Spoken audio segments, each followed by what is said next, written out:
Welcome to North Carolina Wine TV Beef Friday, where we're trying our Shelton Vineyards 2007 Malbec with some smoked brisket from the Q Shack in Durham.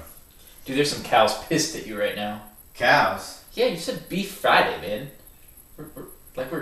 This is Friday to eat beef. So yeah. There's some cows mad at you. Yeah, well, we have. But they're going to taste delicious. That's right. Who Smoky. cares? So, I'm your co-host, Jeff Cohen, with all the cows pissed at me. I'm your other co-host, Kit Bodner, who is about to eat some delicious cows. So, that being said, let's get right into Food Friday. That's right. We liked the wine yesterday. We gave it a 4.5 rating. Go back, watch yesterday's episode. Pretty in-depth episode. Yep. One of our longer episodes. Sorry if you're not a big fan of the long episodes. Leave us a comment. Let us know if you like the long episodes or the short episodes better. But we had a lot to talk about the grow, the vintage year, and a lot of stuff we went into about North Carolina wine in general. That's right. And actually, the longer episodes, they're for multitasking. Because you can listen to us talking while you go do other stuff. You don't have to sit there and watch us talk. You can just listen. It's 2 parts, audio and video. It's a good point. Yeah. And again, if you're watching North Carolina Wine TV for the first time, first of all, thanks for checking us out. Second of all, Jeff and I are 2 folks from the Raleigh-Durham area. We drink wine made in North Carolina. We videotape ourselves drinking it. We tell you what it tastes like, and we post it on the interwebs. And we want you to tell us what you think about North Carolina wine, too. Yep. It's a partnership. It's a partnership. Yep. We tell you, you tell us. Tell us what wines you want us to review. You can tell us all these different places that Jeff's pointing to right now. That's right. Facebook, Twitter, email. All kinds of stuff. Yeah. Let us know. Contact at northcarolinawine.tv if you ever want to shoot us an email. That being said, let's get right into some food and some wine, shall we? That's right. The Food Friday rules. We have no rules, but we do have Food Friday rules. We have traditions. That's right. We'll call it a tradition.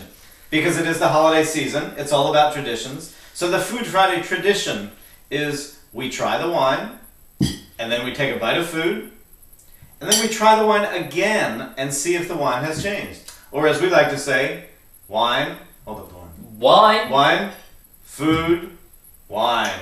Love it. Okay, wine time. Wine time.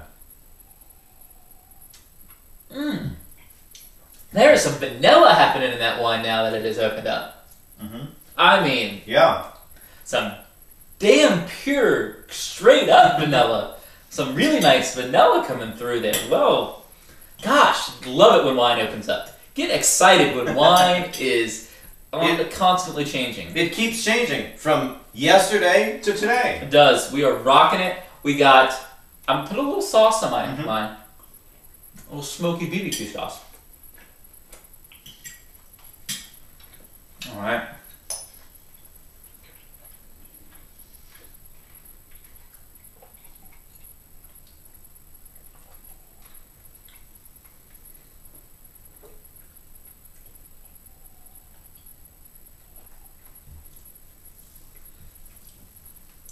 What do you think?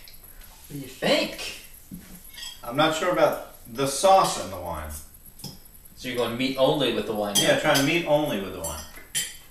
I'll go with that. I'll give it a try.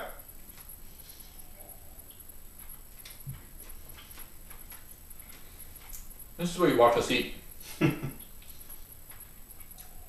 this is where you watch us drink. 2 different reactions. Yeah. Sauce, sand sauce. Go ahead and describe your sand sauce experience, Jeff. I'm actually getting a little bit of alcohol. A little bit of alcohol coming through, a little higher with this. Yeah. I will say without the sauce, I'm getting some really nice black fruit coming from the wine. Some big blackberry flavors. If I go with the sauce, which is kind of a pretty smoky sauce, so that's probably some ancho chilies, some kind of smoked chilies, and tomato-based barbecue sauce. Jeff just tried it here. He's going to drink his wine in a second. When he drinks wine, instead of the kind of the blackberry fruit action that I was getting with just the meat by itself, he's going to get a vegetable party in his mouth. He's going to get some mushroom, he's going to get some celery, some tomato. He's going to get a kind of a garden in his mouth versus an orchard or a fruit flavor in his mouth. What do you think? Do you agree with that? I think I do. It's interesting. It's very different, isn't it? Yeah. Completely different experience. Very, very, very different experience. A vegetable garden. The wine by itself, though, is continuing to rock. I may throw this wine out to be one of these. You know what these are? These are thinking wines. These are wines that you don't mess with food. You don't do anything with because they're so interesting and they're so awesome on their own that you just leave them and you curl up and you think about the world and life while drinking the wine. Yeah. So what are you thinking? I may be with you on a thinking wine.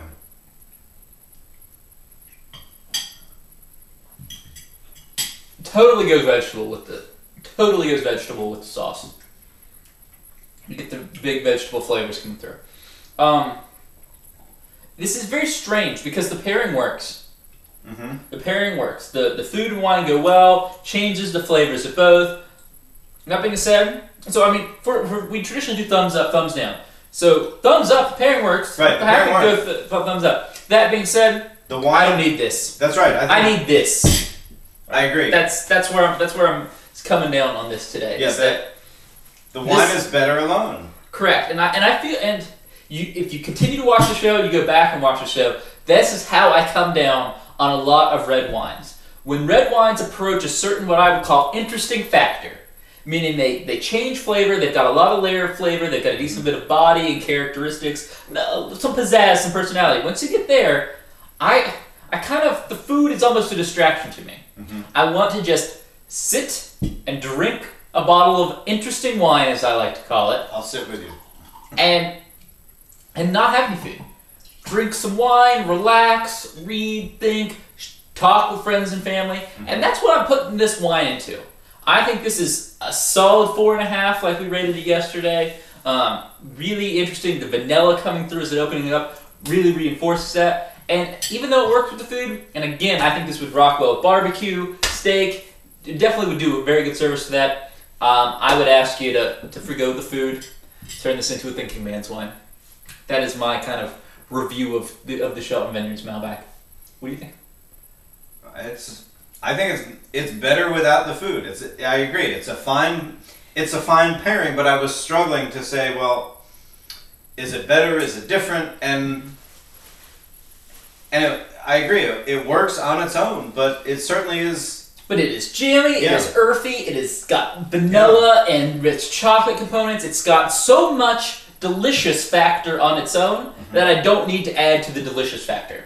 That's sometimes wines have really good flavor profiles, but they're not delicious. But when you put them with food, they become delicious. Almost like the Grove Nebbiolo, if you look back 10, 20 episodes. It was a good wine, but food, that grilled pork tenderloin, made that a show-stopping wine. Made it an awesome wine. Where this is a showstopper without the food. So, that being said, that's my recommendation. I think our recommendation for Food Friday. Turn this into a thinking man's wine, though it will definitely do well with food. Have a good weekend. Don't run yourself ragged doing Christmas shopping. And if you do, buy us something fun. Send us some North Carolina wine our way. Hey. Can't hurt to ask, right? That's right. Or some large glasses so we can have the big glasses at my house too. It's true. Ready? Other than that, here's to the Old North State.